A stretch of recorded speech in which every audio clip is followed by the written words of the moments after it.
Oke, halo kawan-kawan semua, kembali lagi bersama saya di channel Investor Logis. Kali ini kita akan coba membahas satu saham dan dividennya dari sektor energi. Sebelum itu, untuk kawan-kawan yang menonton channel ini, bantu terus untuk klik like dan subscribe channel kita ya. Thank you. Nah, hari ini saya mau ngebahas saham dari sektor energi lagi ya, karena kita penyuka sektor energi. Nah, saham Pegas, perusahaan gas negara. Hari ini dia turun besar ya, 2,15%. Nah, saya mau coba kalkulasi berapa kira-kira dividen yang akan kita dapatkan di saham Pegas untuk 2024 nanti. Nah, karena saya juga memegang saham Pegas ini, jadi saya eh, semangat untuk menghitungnya. Coba kita hitung ya. Oke. Nah, pertama kita lihat dulu Pegas ini konsisten nggak bagi dividen secara sejarahnya. Kita lihat dari 2009, 2010, 11, 12, 13, 14, 15, 16, 17, 18, 19, 20, 21 nggak ada, 22, 23. Jadi dari 2019 sampai 2023 mereka rutin bagi dividen, hanya pada tahun 2021 nggak ada karena pada tahun buku 2020 mereka mengalami kerugian ya. Jadi ya nggak mungkin bagi dividen, apa yang mau dibagi karena perusahaannya lagi rugi kan gitu. Nah ini 2020 mereka rugi 3 triliun. Kalau kita mundur 10 tahun ke belakang dari 2013 mereka untung 10,9 triliun ya. Nah, ini laba tertinggi Pegas sepanjang sejarah ya di tahun 2013. 10,9 triliun. Jadi kalau kita mau lihat berapa dividen yang mereka bagikan ketika labanya tembus 10,9 triliun adalah dividen tahun 2014 karena dividen tahun 2014 yang dibagikan itu atas dasar dari laba bersih tahun 2013. Coba kita lihat. Dividennya tahun 2014 tembus sampai 210 ya. 210. Jadi ini dividen tertinggi lah sepanjang sejarah. Jadi eh, masuk apa? Koheren dengan eh, labanya karena laba bersih tertinggi di tahun 2013, jadi dividen tertinggi juga di tahun 2014 gitu. Oke, sekarang kita mau coba perkirakan berapa kira-kira dividen yang akan dibagikan atas dasar laba tahun buku 2023. Nah, kita lihat lagi dulu sebentar, mereka ini bulan berapa biasanya bagi dividen. Nah, kalau kita lihat track recordnya ini, jadi kita bisa simpulkan rata-rata di bulan antara April, Mei, sama Juni ya. April, Mei, sama Juni nih, cairnya juga April, Mei, sama Juni. Jadi, ya mungkin perkiraan paling lamanya 1 Juli kalian udah cair lah dividen dari Pegas di rekening kalian. Nah, coba kita hitung berapa dividen yang kira-kira dibagikan untuk tahun buku 2023. Kita lihat dulu, kita hitung dulu labanya. Kita masuk ke kuartal. Nah, ini datanya masih update sampai kuartal 3 ya kawan-kawan. Karena kuartal 4 2023 nanti di tanggal 31 Januari keluarnya laporannya atau di 1 Februari. Nah, kita lihat di sini kita hitung dulu laba kuartalannya. Kuartal 1 2023 mereka untung 1,7 triliun. 1,769 tambah 1,218 kemudian ditambah 1,249. Nah, jadi laba Pegas sampai dengan kuartal 3 ini berkisar di 4,2 triliun. 4,2 triliun kalau kita bagikan 3 dapatlah 1,4 triliun. Nah, 1,4 triliun ini apa artinya? Rata-rata dari 3 triliun sebelumnya. Jadi kita berasumsi laba kuartal 4 adalah laba rata-rata dari 3 kuartal sebelumnya. Bisa meleset, bisa kurang dikit, atau bisa lebih juga sedikit. Tapi kira-kira nggak terlalu jauh lah dari sini perkiraannya nanti. Nah, jadi berarti kita perkirakan ini laba bersihnya di kuartal 4 nanti 1,4 triliun. Jadi kita tambahkan 1,4 ditambah 4,2 triliun. 1,4 ditambah 4,2 triliun. Maka dapatlah laba Pegas kira-kira untuk tahun buku 2023 adalah 5,6 triliun. Jadi dia mungkin saya analisakan di kisaran 5,5 triliun sampai 6 triliun.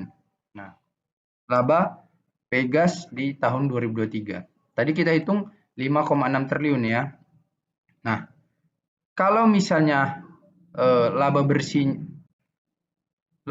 dari Pegas adalah 5,6 triliun, kita bulatkan aja ya, kita turunkan 100 M biar agak konservatif kita nilainya. Kita anggap aja laba bersihnya nanti tahun 2023 adalah 5,5 triliun. Maka berapa laba per sahamnya? Nah, caranya kita bagikan 5,5 triliun dibagi jumlah lembar saham beredar dari Pegas. 24,24 M. 4,24 M. Dapatlah kira-kira laba per saham dari Pegas 226 nanti ya. 226. Untuk laba 5,5 triliun. Nah, dari 226 ini berapa kira-kira yang akan dibagikan Pegas menjadi dividen untuk tahun buku 2023. Nah, kalau kita track record dari Pegas ini, dividen payout ratio-nya itu untuk tahun lalu itu 83%. Tapi kita coba menurunkan aja nilai ekspektasi hitungan kita. Kita ambil di rata-rata tengah aja lah. Misalnya kita asumsikan dividen payout ratio Pegas itu adalah hanya 50% aja dari laba bersih ini. Maka kita kalikan aja 226 dikali 50%. Nah, maka kalau dividen payout ratio Pegas 50%, kemungkinan besaran dividen yang kita dapatkan adalah 113 per lembar. 113 per lembar. Kalau kita bandingkan dengan harga sahamnya hari ini di 1140, maka berapa kira-kira dividen yield yang kita dapatkan? 113, caranya kita kalikan 100, kemudian kita bagikan 1140. 140. Nah, kalau misalnya kita beli di harga hari ini 1140 dengan asumsi dividen Pegas adalah 113 per lembar, maka dividen yield yang akan kita dapatkan adalah 9,9% atau kita bulatkan jadi 10%. Nah, inilah asumsi dividen yield yang akan kita dapatkan kalau misalnya kita beli Pegas di 1140. Dengan catatan asumsi dividennya adalah 113. Kalau kalian masukin 100 juta dapat 10 juta, 200 juta dapat 20 juta, itulah 10% ya. Nah, kenapa saya semangat menganalisa saham Pegas ini, prediksi dividennya?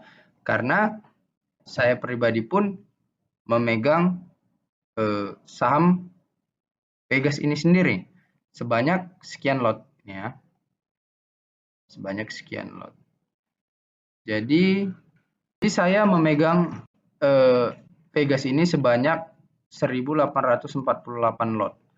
Kalau kita kalikan jadi lembar, maka ini kita kalikan 100 karena satu lot itu sama dengan 100 lembar kan.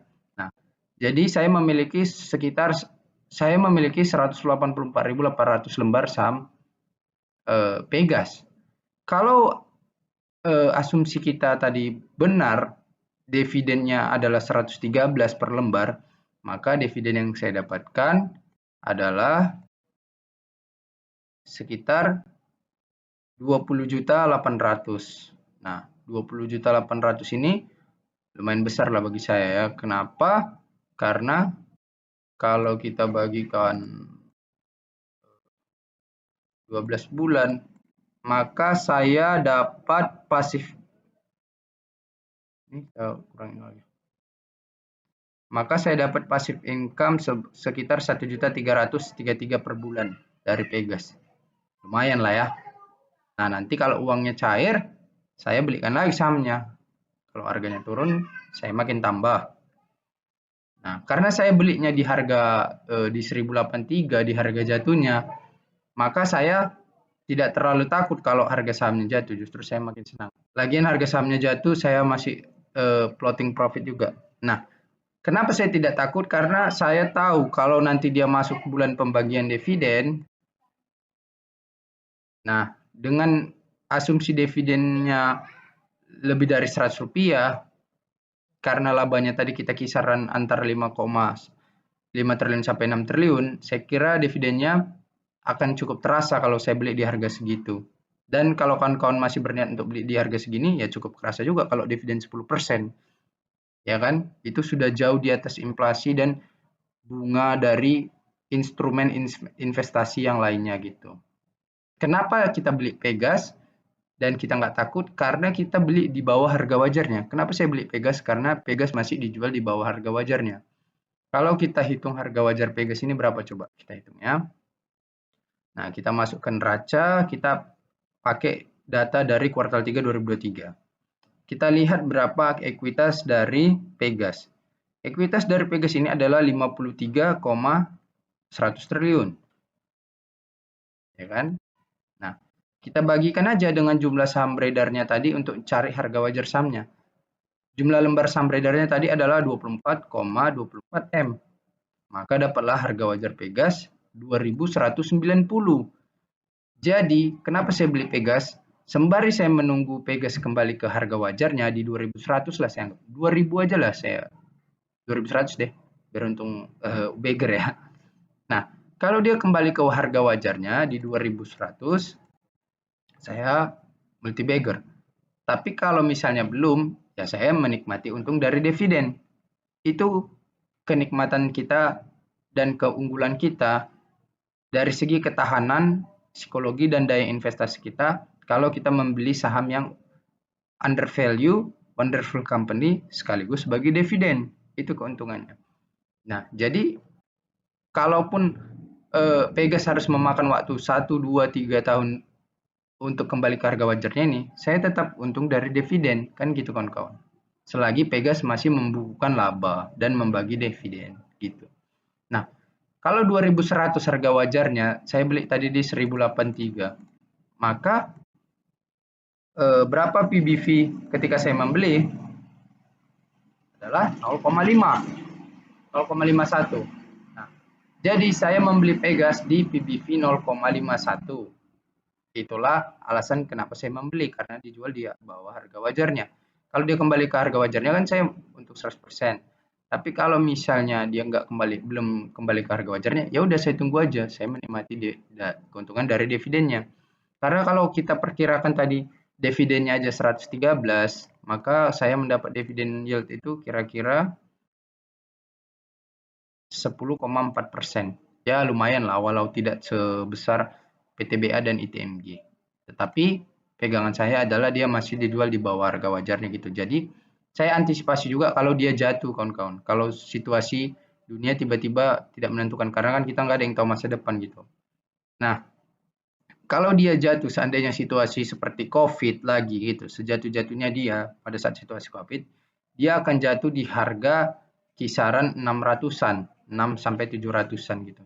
Jadi kalau saya beli 1083, titik terendah jatuhnya kalau kembali ada situasi seperti COVID kemarin, lockdown semua, bisnis gak jalan, maka kira-kira saya floating loss sekitar 30%. 30 sampai 25%. Tapi kalaupun ini terjadi, saya siap borong Pegas lebih banyak lagi. Kenapa? Karena sudah terbukti ketika dia turun segini, dia recover-nya cepat. Ini di Desember udah recover untung 100% nih kalau kita beli di sini. Di Maret atau April. Oke kawan-kawan, itu saja analisa saya untuk saham Pegas beserta dividennya, beserta alasan membelinya. Semoga analisa ini bisa bermanfaat buat kawan-kawan yang megang Pegas ataupun yang belum beli Pegas. Terima kasih. Halo kawan-kawan semua, untuk kamu yang belum mengetahui tentang investasi saham sama sekali, alias dari nol, tetapi ingin menjadi tahu dan membutuhkan bimbingan pengetahuan, di sini saya sudah menuliskan e-book yang dapat membantu kamu untuk memahami tentang investasi saham dan langsung praktek menjadi investor saham. Untuk kalian yang berminat, silakan hubungi WhatsApp di bawah ini ya. Untuk kamu yang sudah paham tentang dasar-dasar investasi saham, tetapi belum memiliki teknik analisa dan pemahaman untuk menciptakan portofolio investasi saham yang santai tetapi menguntungkan dan membutuhkan pengetahuan itu, di sini saya sudah menuliskan e-book untuk membantu kalian ya kawan.